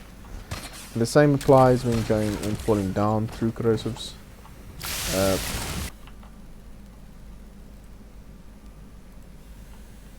Okay, the final trap is the spike trap. So, spike traps aren't extremely difficult to deal with. They are useful in some scenarios.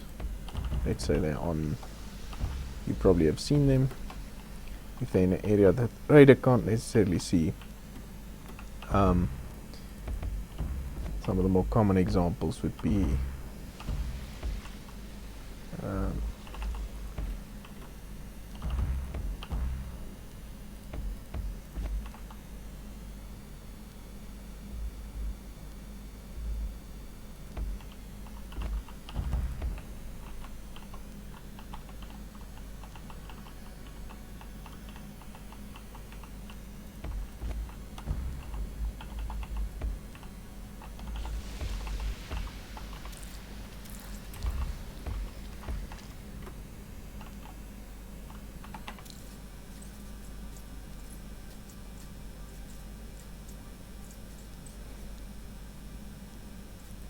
spike traps actually take up a block of space, so you can't place them in a empty space.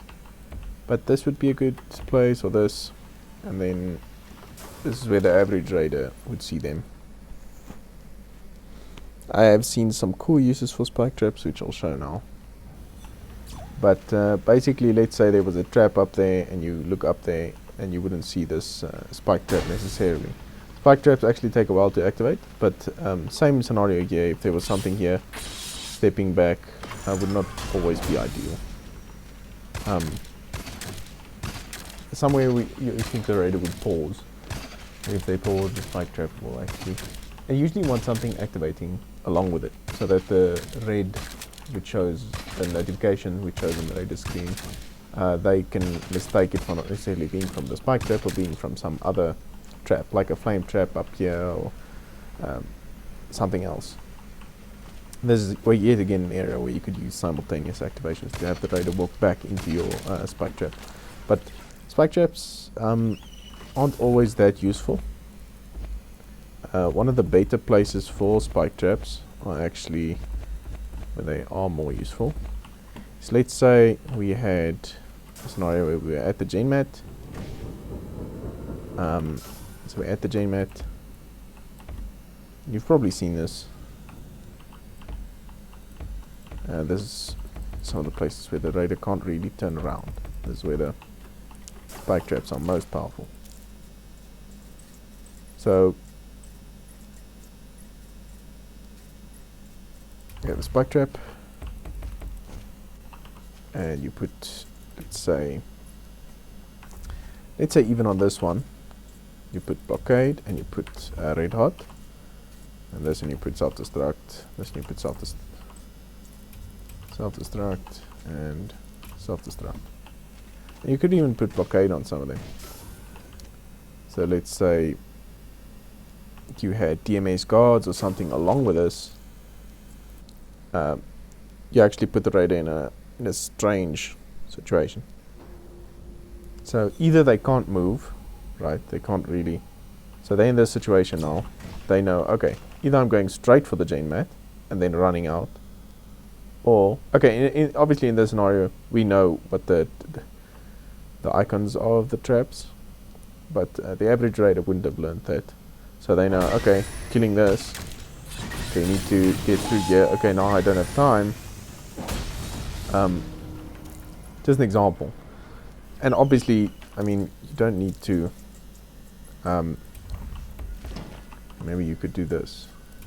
So you have this scenario where, and this would now create a scenario where the raider wouldn't. If he started killing this, and even if he had a shield, let's say he had a shield, and now it's like, oh, okay, you kill this, you have to get out of here. They have to time that correctly, or they can't get out. And you could have DMS guards or something there to prevent him from getting out. But I mean, a different sequence, different whatever, but you could create a scenario where you do force the raider to make decisions, and making decisions leads to making mistakes. So,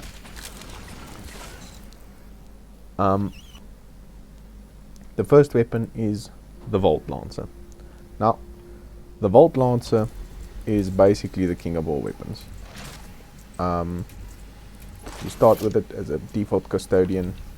It has its perks, it has good qualities. It obviously one-shots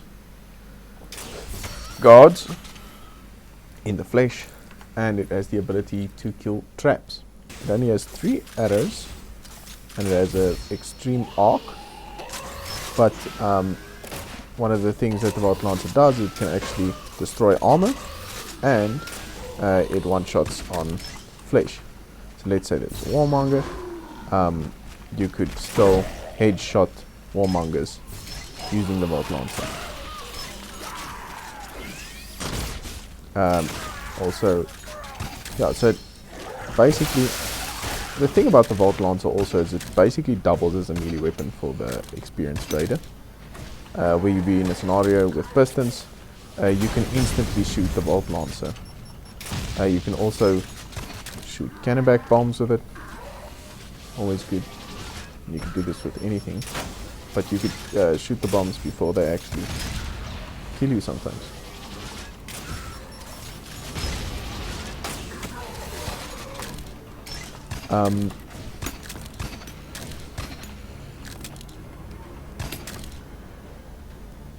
So it shreds piston always.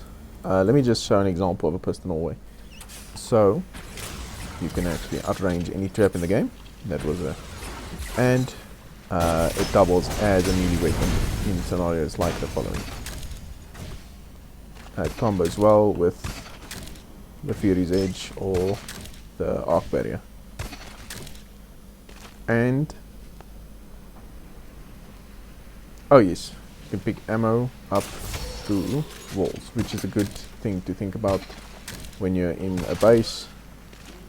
You can actually, especially when you have the range pickup. So let's say you had,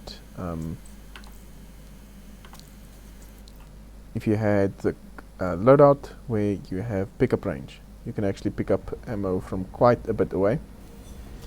And a useful scenario for that would be to, we just magnetic link, that's the one. So let's say we killed this guy, he's now there, oh no.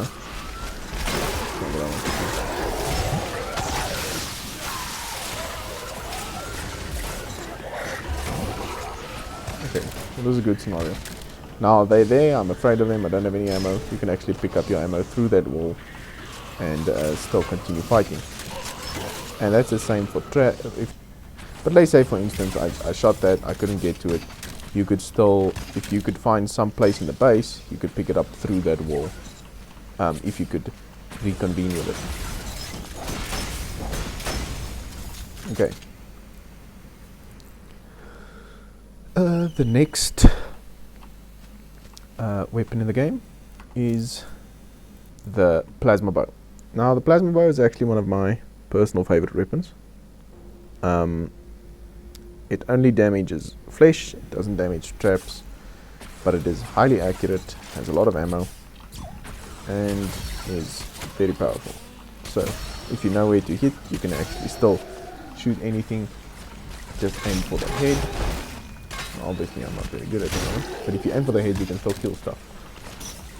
So, and usually I aim for the legs in scenarios like this. I'll demonstrate in the rounds later. Canonbacks usually aim for that shoulder because that's the one that's not defended even when they have armor.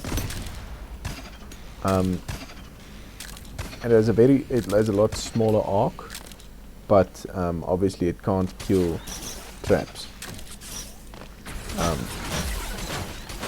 So you do have the problem of not being able to kill traps and being relegated to whatever melee weapon you're using.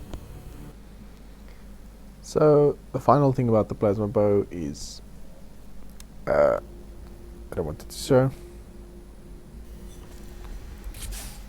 is you're actually you're still able to shoot hooks with it, even though you can't kill traps with it. But the other thing you can also do is when the Canonback fires at you, you can actually still shoot those balls. So even when yeah, final thing of the plasma bow. And then other thing you could also do is because hollows extend out, you can actually shoot the hollow through the thing, but just because it's the same reason that DMS works. But that also happens with the Volt Lancer. But it doesn't with the sword. But yeah.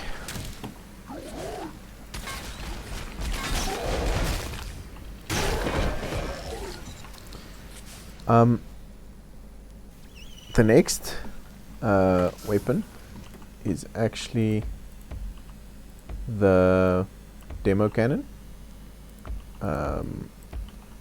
Demo Cannon is a nice weapon, has some features like bouncing, but you could still kill some traps with it. So how the Demo Cannon actually works is as soon as on impact, the timer actually starts for the ball, for the demo ball, for the grenade. So in this scenario, you think, okay, I can't shoot it. So if you shoot up, it won't start the timer for detonation until it actually hits the floor. So you'll see it explodes way faster if you just if it hits the floor immediately. But that also means you can time it on a wall so that you can actually explode mid-air. And you can use it in a lot of scenarios. The Demo Cannon can kill more than one trap at a time. That's what makes it very powerful. But it also means it serves as a good thing to kill a lot of guards at the time. So in this scenario, the guards are absolutely useless, and it doesn't care about armor, the same a regular grenade would. Only problem is the grenades have a tendency to slip away from the radar. And I mean, getting used to where to shoot with the Demo Cannon, like you have to get creative with some shots to actually kill some guards. So you get like creative angles to try and get guards at some point and not lose your ammo. But it's a fun weapon to get good with.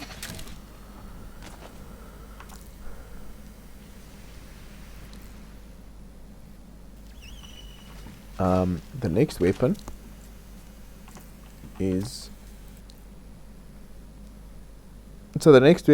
is the Fury's Edge. So the Fury's Edge is a great weapon. It is versatile. You can parry hooks with it. You can actually parry guard shots with it. So okay. You can parry a guard shot with it.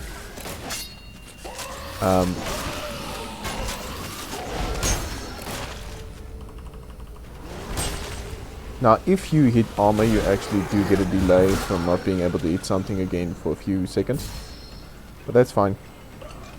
So there I can't, that was the only second time I could slice. That's the only thing about the Fury's Edge. But you're able to parry with it, and you're also able to parry arrow traps with it, which is very useful. It can kill traps, but it can't kill all the armor of guards. Very powerful weapon, especially when comboed with the Kamataishi ability to not only increase the lunge range, but movement speed boost. Lunge speed is not as great as lunge range or the movement speed boost. I have shown when demonstrating Pistons, the disadvantages of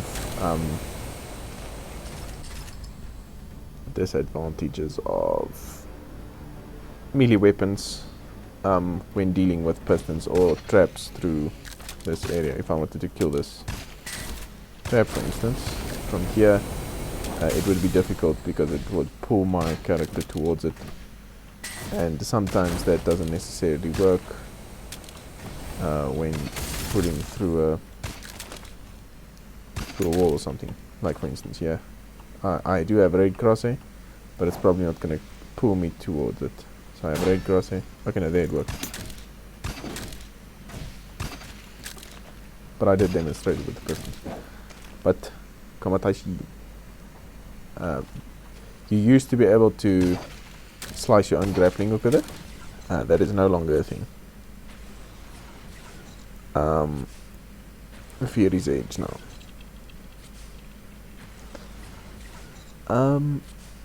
But it is one of the core weapons of the game. You can slice bombs, you can slice basically anything. Any projectile you can slice. But you can't slice your own grenades. So, yeah, sad. You could at one point slice these grenades, but they also took that out of the game.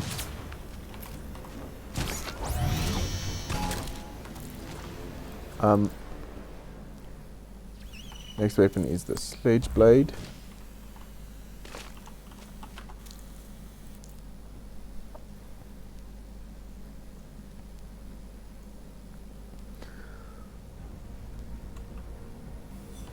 Now the next weapon is the Sledge Blade.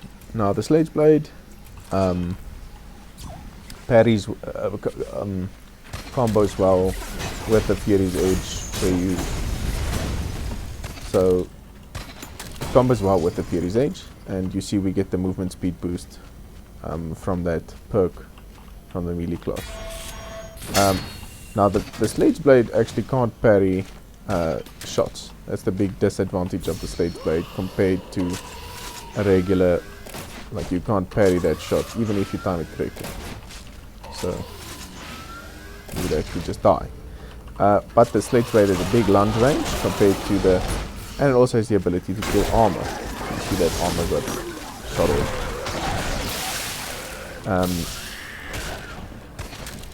Combos well with melee only builds. You can really go a great distance with the Sledge Blade. This hook, for instance, it's like 3 meters or something. You actually can still slice bombs with it, but you can't parry projectiles with it. And those slicing of bombs is actually good when you're doing versus a bomb trap. You could clear some bombs around you and try to survive.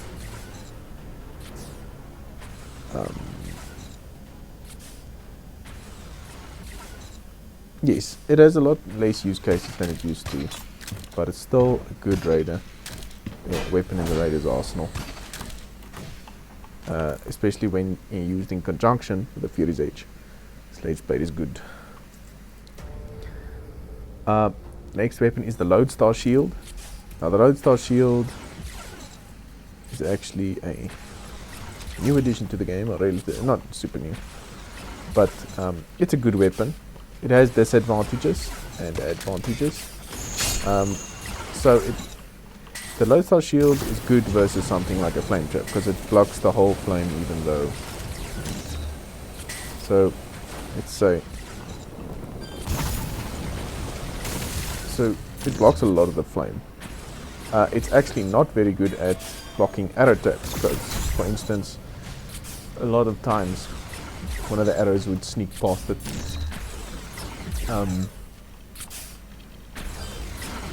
You can't kill traps without the trap actually activating on the thing, but you are able to kill.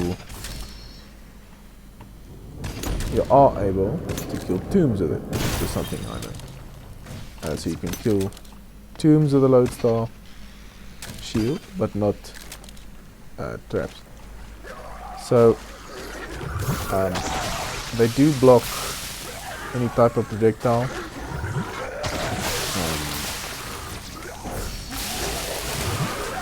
But that's also another use case.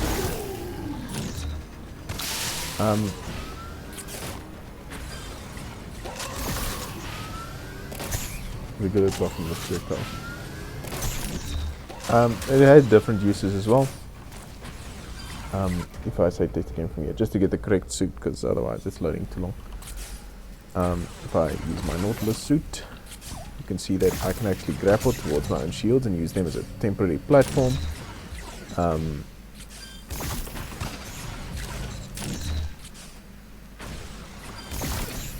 So you can suspend yourself in the air. You can actually climb higher and higher, especially with the in conjunction with slipstream.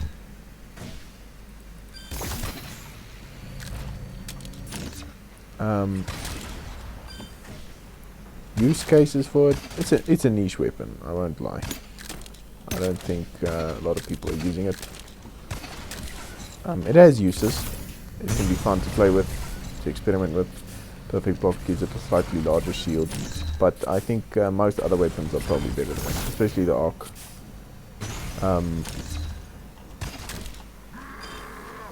mean, it has some fun cases, like, yeah, you could probably get it to kill itself. Or not.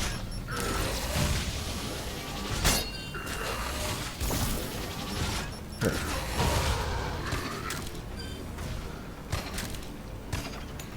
But yeah, basically, probably the best type of use case for it is actually if you're in a scenario and you're running through a hallway let's say you're in this hallway, and you're like, oh, arrow trap activated, defend me from behind, right? Because you can run through the unshield, just be careful that you don't grapple into your unshield. And something that's actually, I don't know if I should demonstrate, but it's a glitch in the game. You can actually have infinite grapple distance with a Loadstar Shield. If you grapple towards it, you cancel it by the grapple. Which is something. But yeah. That's the Loadstar Shield. The final weapon is the Arc Barrier. Now, the Arc Barrier is probably one of the better weapons in the game. Not something every raider uses, but definitely extremely strong. When you get a perfect block, you have basically all damage immunity for a little while. So, yeah.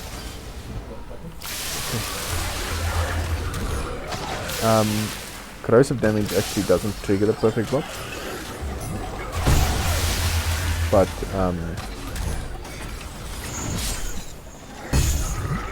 oh yes, Arc Barrier also is very useful versus lasers, because lasers actually immediately die as soon as they hit an Arc Barrier for some reason. It has other uses as well, like going through a lot of corrosives.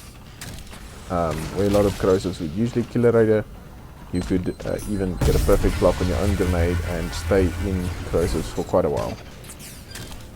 Easily going through these corrosives that would usually have killed you. You could just Arc Barrier in them and then skip most of them. And if you really wanted to, you could extend that duration that you're in them by a long while.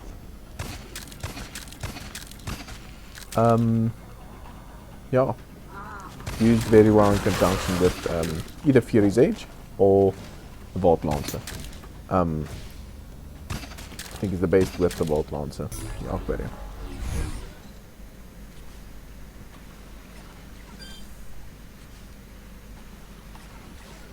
It has niche uses. One of the only niche uses for an Arc Barrier is actually, so guards die when they fall 2 blocks down, except, well, not really. It's maybe you use it in a puzzle outpost someday.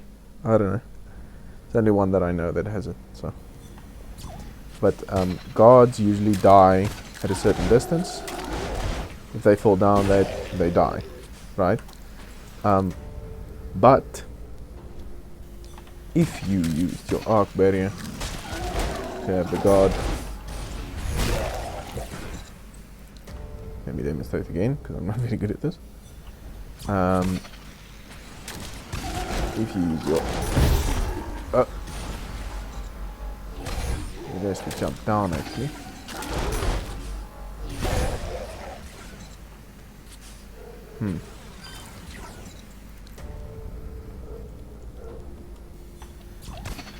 Let's test that again.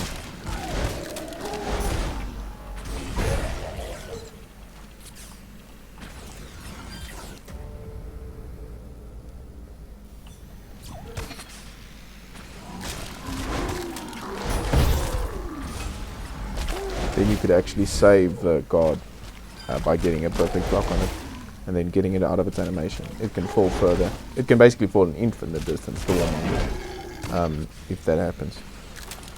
Which is a niche case for the Arc Barrier. Not that it really does anything.